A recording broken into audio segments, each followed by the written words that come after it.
إذا جاء نصر الله والفتح ورأيت الناس يدخلون في دين الله أفواجا فسبح بحمد ربك واستغفر إنه كان توابا.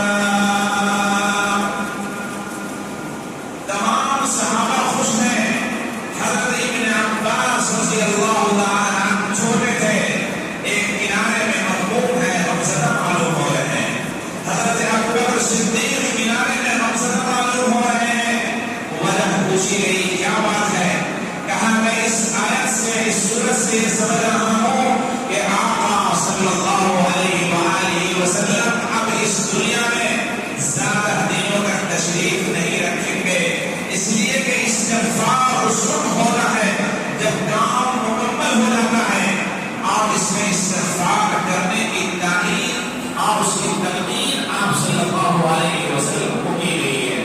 فَسَبِّحْ بِحَمْدِ رَبِّكَ وَاسْتَغْفِرْ. استغفار کا مطلب یہ ہوتا ہے اپنے گناہوں کی اللہ سے معافی چاہنا.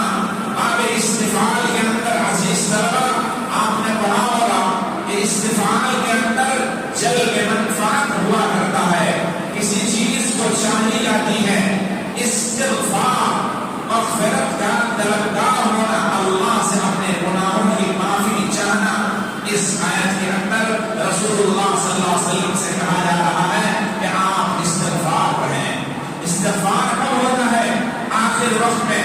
آپ نے قرآن میں کہا ہوگا كانوا قليلا من الليل ما يهجعون وبالأسحار هم يستغفرون.